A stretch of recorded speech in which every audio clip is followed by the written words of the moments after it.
Das Einhorn, ein Wesen, das seit Jahrhunderten die Menschheit fasziniert, aber ebenso viele Rätsel aufwirft.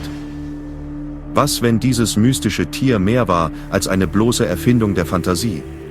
Die ersten Aufzeichnungen des Einhorns stammen aus dem 4. Jahrhundert vor Christus, als der Historiker Ctesias von einem Wesen berichtete, das in Indien lebte. Ein Tier mit einem einzelnen Horn auf der Stirn, das zugleich stark und majestätisch war. Dieser Bericht weckte das Interesse und die Vorstellungskraft der Griechen und setzte den Grundstein für eine der ältesten und faszinierendsten Legenden der Menschheit. In seiner Beschreibung war Ctesias jedoch nicht der Einzige, der ein solches Wesen erwähnte. Auch andere antike Schriften aus verschiedenen Kulturen, darunter die Perser und Inder, berichteten von einem Horntier, das als heilig verehrt wurde. Der griechische Historiker Plinius der Ältere, der in seinem Werk Naturalis Historia das Einhorn als ein in Indien vorkommendes mächtiges Wesen darstellt, beschreibt es als ein wildes Tier mit einem strahlend weißen Körper und einem einzelnen, langen Horn auf der Stirn. Die Darstellung eines solchen Wesens war also keine bloße Fantasie. Sie war tief in den Mythen und der Geschichte der antiken Welt verankert.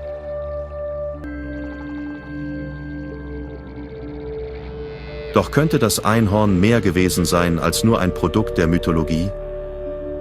Womöglich basieren die Geschichten auf realen Tieren, die irgendwann in der prähistorischen Vergangenheit lebten und später über Jahrtausende hinweg zu Legenden wurden. Es gibt Hinweise darauf, ein Einhorn seinen Ursprung in einem prähistorischen Tier hatte, das lange vor der Zeit der Griechen existierte: das Elasmotherium.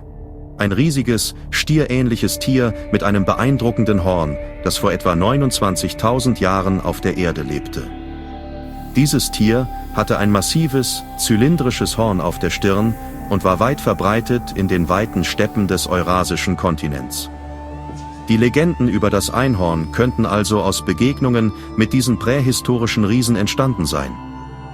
Vielleicht fingen die frühen Menschen an, die Geschichten über das majestätische Tier zu erzählen, und mit jeder Erzählung wurde das Bild des Einhorns immer mehr von Fantasie und Spiritualität durchzogen, was zu den späteren Darstellungen in der antiken Literatur führte.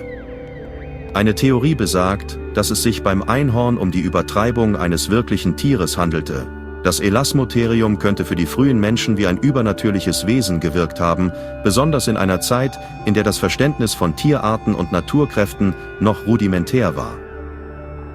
Die Existenz des Elasmotheriums, kombiniert mit der späteren Verschmelzung von Mythologie und Religion, könnte dazu geführt haben, dass das Tier zu einem heiligen Symbol und schließlich zum Einhorn wurde, das wir in der Geschichte und Kunst wiederfinden.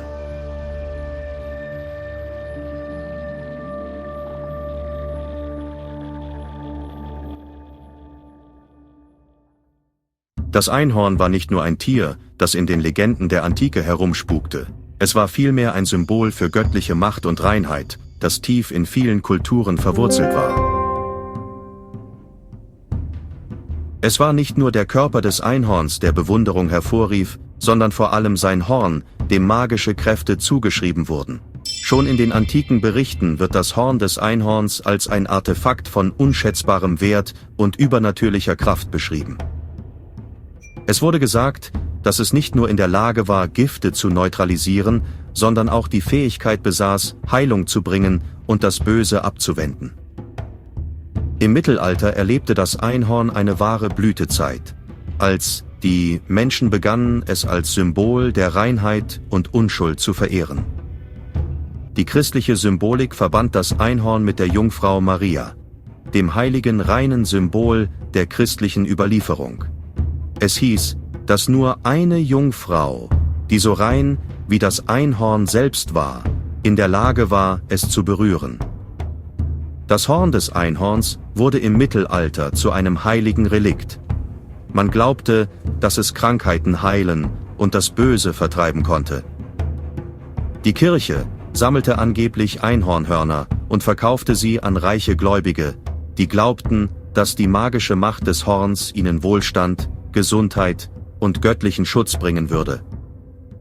Der Handel mit diesen Einhornhörnern wurde ein florierendes Geschäft, Doch die Frage blieb, woher kamen diese Einhornhörner?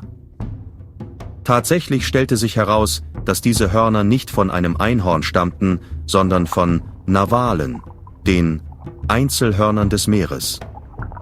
Narwalzähne, die von den Wikingern in den hohen Nordländern gejagt und dann nach Europa gebracht wurden, wurden fälschlicherweise als die Einhornhörner verkauft, die in Kirchen und königlichen Höhlen ausgestellt waren. Diese Entdeckung, die zu Beginn des 16. Jahrhunderts gemacht wurde, warf einen Schatten auf die Heiligkeit des Einhorns. Doch anstatt den Mythos zu zerstören, wurde er einfach weiter angepasst. Nun hieß es, dass das Einhorn in den Tiefen des Meeres lebte und als Meerestier mit heiliger Bedeutung fortbestand. Die Legende blieb ungebrochen und das Einhorn weiterhin ein Symbol der göttlichen Reinheit.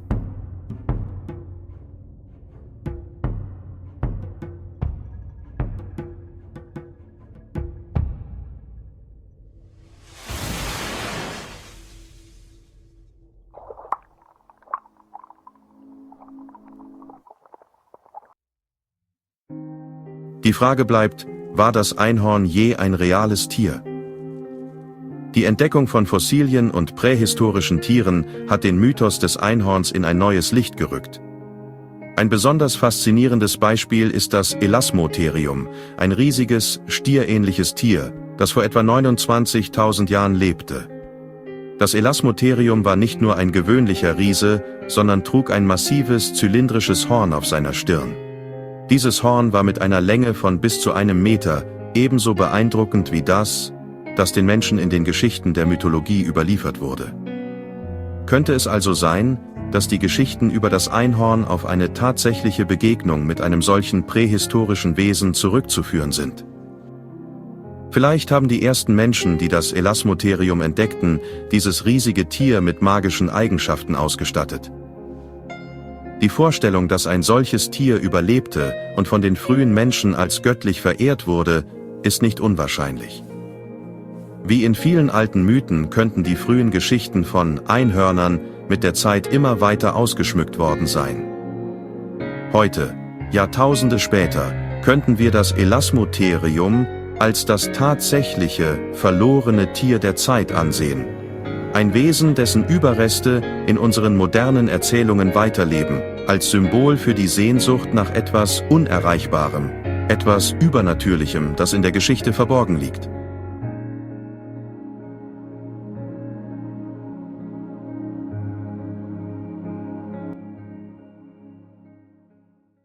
Tauchen wir tiefer ein in das Rätsel des Einhorns, so taucht eine weitere faszinierende Theorie auf, die Theorie der Präastronautik. Diese Hypothese legt nahe, dass die Ursprünge der Einhörner buchstäblich nicht von dieser Welt stammen könnten. Befürworter dieser Theorie argumentieren, dass antike Texte und Artefakte überzeugende Beweise für außerirdische Besucher liefern, die möglicherweise das Konzept des Einhorns in frühen menschlichen Zivilisationen eingeführt haben. Denken Sie nur an die alten sumerischen Tafeln, die manche so interpretieren, dass sie Himmelswesen beschreiben, die vom Himmel herabsteigen, oft in Begleitung von Tieren, die Einhörnern ähneln. Diese Wesen, dargestellt als Götter oder fortgeschrittene Besucher, brachten Wissen und Kreaturen mit, die der Erde unbekannt waren. Darüber hinaus zeigen mittelalterliche Manuskripte und Wandteppiche manchmal Einhörner neben anderen mythischen Kreaturen, von denen angenommen wird, dass sie von den Sternen stammen. Diese Illustrationen, die oft als reine Fantasie abgetan werden, könnten möglicherweise historische Aufzeichnungen von Begegnungen mit außerirdischen Lebensformen sein. Ein besonders faszinierendes Artefakt ist der sogenannte Sternkartenwandteppich, der in einem abgelegenen Kloster entdeckt wurde. Dieses alte Kunstwerk scheint Konstellationen und Himmelsereignisse darzustellen, mit einer prominenten Abbildung eines Einhorns in der Mitte. Manche Theoretiker glauben, dass dieser Wandteppich ein visuelles Zeugnis eines tatsächlichen Ereignisses ist, einer himmlischen Erscheinung, die einen bleibenden Eindruck auf die menschliche Kultur und den Mythos hinterlassen hat. Könnte es sein, dass das Einhorn, ein Symbol der Reinheit und des Mysteriums, seine Wurzeln nicht im irdischen Reich, sondern im Kosmos hat? So wie wir die Tiefen unserer Vergangenheit erforschen, verschwimmt die Grenze zwischen Mythos und Realität, und wir müssen über die wahren Ursprünge einer der bezauberndsten Kreaturen der Geschichte nachdenken.